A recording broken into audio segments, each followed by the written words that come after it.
सोमनाथ ज्योतिर्लिंग की पहचान 12 ज्योतिर्लिंगों में पहले ज्योतिर्लिंग के तौर पर होती है। सोमनाथ मंदिर का पूरा नाम सोमनाथ ज्योतिर्लिंग है। यह गुजरात के सौराष्ट्र क्षेत्र के वेरावल के नजदीक स्थित है।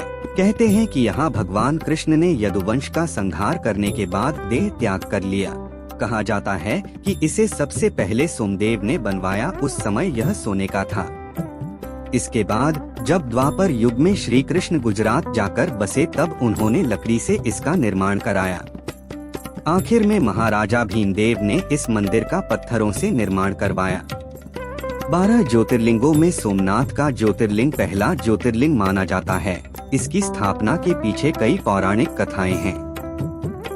एक कथा के अनुसार राजा दक्ष प्रजापति की 27 कन्याओं से सोमदेव अर्थात चंद्रदेव ने विवाह किया था, लेकिन उस सभी पत्नियों में से सोमदेव रोहिणी को ज्यादा प्यार और सम्मान दिया करते थे। इसलिए बाकी पत्नियों ने इसकी शिकायत अपने पिता दक्ष प्रजापति से की। एक कन्या को छोड़कर बाकी के साथ अन्याय को देख क्रोध में आ गए और उन्होंने सोमदेव को श्राप दे डाला कि अब हर दिन तुम्हारा तेज कम होता जाएगा।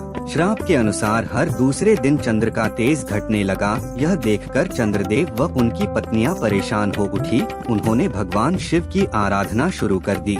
तत्पश्चात आखिर में भगवान शिव प्रकट हुए तथा प्रसन्न होकर चंद्र के श्राप का निवारण किया कि 15 दिन तेज कम होने के बाद फिर 15 दिन के बाद बढ़ने लगेगा।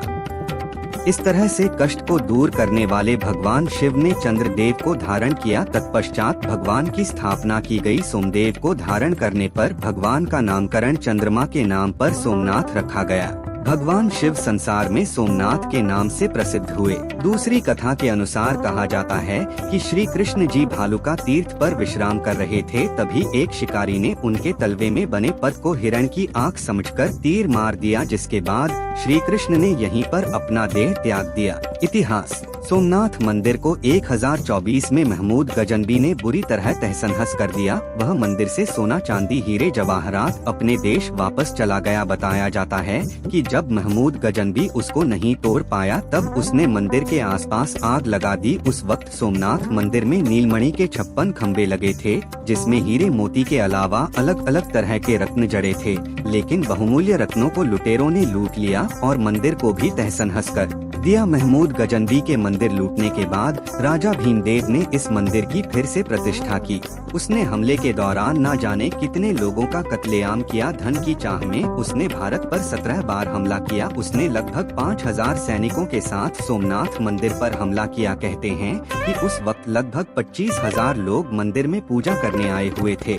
सोमनाथ मंदिर के बारे में रोचक तथ्य: सोमनाथ मंदिर में स्थित शिवलिंग में रेडियोधर्मी गुण है, जो जमीन के ऊपर संतुलन बनाए रखने में मदद करता है। इस मंदिर के निर्माण में 5 वर्ष लग गए थे। सोमनाथ मंदिर के शिखर की ऊंचाई 150 फीट है और मंदिर के अंदर गर्भगृह, सभा मंडपम और नृत्य मंडपम है। मंदिर के दक्षिण में समुद्र के किनारे एक स्तंभ है, जिसे बाणस्तंभ के नाम से जाना जाता है। इसके ऊपर तीर रखा गया है, जो यह दर्शाता है कि सोमनाथ मंदिर और दक्षिण ध्रुव के बीच पृथ्वी का कोई भाग नहीं है। यहाँ पर 3 नदियों हिरण, कपिला और सरस्वती का संगम है और इस त्रिवेणी में लोग स्नान करने आते हैं। मंदिर नगर के 10 किलोमीटर में फैला है और इसमें 42 मंदिर है। सोमनाथ मंदिर को शुरुआत में प्रभास क्षेत्र के नाम से भी जाना जाता था और यहीं पर भगवान श्री कृष्ण ने अपना देह त्याग किया था। मंदिर के शिखर पर स्थित कलश का वजन 10 टन है और इसकी ध्वजा 27 फीट ऊंची है। आजादी के बाद पुनर्निर्माण: आजादी के बाद देश के पहले राष्ट्रपति डॉ. राजेंद्र प्रसाद ने देश की शान और स्वाभिमान को बढ़ाने के लिए सोमनाथ मंदिर का फिर से भव्य निर्माण करवाया। आज के समय में यह मंदिर भारतीय संस्कृति और सनातन धर्म की शोभा को बढ़ाए हुए है। सोमनाथ का मंदिर जो बार बार नष्ट किया गया था, वह आज भी अपने मूल स्थान समुद्र के किनारे ही है। मंदिर की खासियत: मंदिर के भूगर्भ में सोमनाथ लिंग की स्थापना की गई है। इसके अलावा पार्वती, सरस्वती, लक्ष्मी, गंगा और नंदी की भी मूर्तियां स्थापित है। भूमि के ऊपरी हिस्से में शिवलिंग से ऊपर अहलेश्वर मूर्ति है। वहीं मंदिर परिसर में गणेश जी का मंदिर, जबकि उत्तर द्वार के बाहर अघोरलिंग की मूर्ति स्थापित है। नगर के द्वार के पास गौरीकुंड नामक सरोवर है, जिसके नजदीक एक प्राचीन शिवलिंग है।